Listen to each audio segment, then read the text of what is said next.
मीरा नायर द्वारा निर्देशित 1996 की फिल्म Kamasutra a tale of love भारतीय सिनेमा के इतिहास में सबसे विवादास्पद फिल्मों में से एक मानी जाती है। 16वीं शताब्दी के भारत पर आधारित ये फिल्म जितनी अपनी कलात्मकता के लिए जानी जाती है, उससे कहीं ज्यादा चर्चा इसके बोल्ड दृश्यों और सेंसर बोर्ड के साथ चली लंबी लड़ाई के लिए होती है। यहाँ इस फिल्म से जुड़े कुछ अनसुने और चर्चित बदनाम किस्से दिए गए हैं जिन्होंने उस दौर में सनसनी मचा दी थी। पहला, भारत में रिलीज पर पूर्ण प्रतिबंध, द बैन। इस फिल्म का सबसे बड़ा किस्सा इसके रिलीज से जुड़ा है। जहां दुनिया भर के फिल्म फेस्टिवल्स में इसकी सराहना हो रही थी, वहीं भारत में इसे अश्लील और भारतीय संस्कृति के खिलाफ करार दिया गया। भारतीय सेंसर बोर्ड ने फिल्म में बहुत ज्यादा नग्नता यानी न्यूडिटी और कामुक दृश्यों का हवाला देते हुए इसे पास करने से मना कर दिया था। विडंबना ये थी कि जिस देश में, भारत में, कामसूत्र ग्रंथ लिखा गया, उसी देश के दर्शक इस फिल्म को देखने से वंचित रह गए। मीरा नायर को इसे रिलीज करवाने के लिए लंबी कानूनी लड़ाई लड़नी पड़ी और अंततः जब ये रिलीज हुई तो इसमें इतनी काट छाट की गई कि फिल्म की मूल आत्मा ही खो गई। दूसरा, रेखा का रसा देवी बनना और विवाद। उस दौर में रेखा बॉलीवुड की सबसे बड़ी और रहस्यमयी डीवा मानी जाती थी। जब खबर आई कि रेखा कामसूत्र नामक फिल्म में काम कर रही हैं, तो इंडस्ट्री में तहलका मच गया था। लोगों को लगा कि ये कोई बी ग्रेड फिल्म होगी, लेकिन रेखा ने इसमें रसा देवी का किरदार निभाया। विवाद इस बात पर था कि एक मुख्य धारा की हीरोइन ऐसे विषय पर बनी फिल्म का हिस्सा कैसे बन सकती है। हालांकि रेखा ने अपने किरदार को बहुत गरिमा यानी डिग्निटी के साथ निभाया, लेकिन फिल्म के नाम और विषय के कारण उन्हें भी आलोचनाओं का सामना करना पड़ा। तीसरा, इंदिरा वर्मा और फुल फ्रंटल सीन।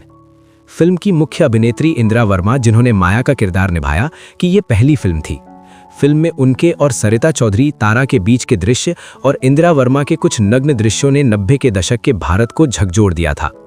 आरोप लगाया गया कि फिल्म में कला के नाम पर केवल देह प्रदर्शन किया गया है।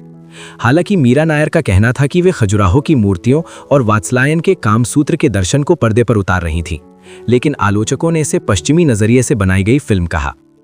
चौथा, सेक्स नहीं, सत्ता की कहानी।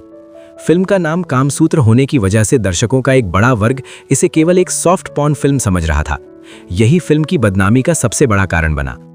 हकीकत में यह फिल्म दो महिलाओं के बीच की ईर्ष्या, प्रेम और पुरुष प्रधान समाज में अपनी जगह बनाने की कहानी थी।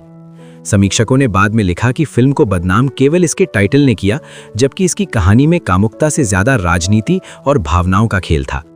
पांचवा, मीरा नायर बनाम सेंसर बोर्ड।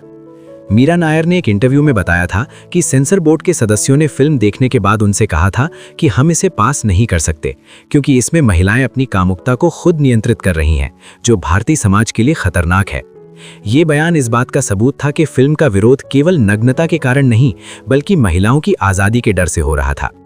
छठा, शूटिंग के दौरान गोपनीयता। फिल्म की शूटिंग के दौरान भी काफ़ी गोपनीयता बरती गई थी। मध्य प्रदेश और राजस्थान के कुछ हिस्सों में शूटिंग के दौरान स्थानीय प्रशासन और रूढ़िवादी संगठनों के विरोध का डर बना रहता था।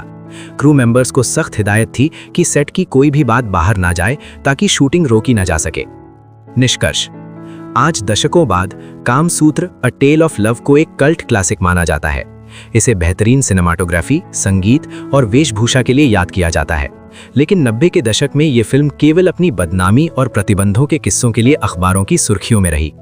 ये फिल्म उस दौर की गवाह है जब सिनेमा में सेक्स और आर्ट के बीच की लकीर खींचना सबसे मुश्किल काम था।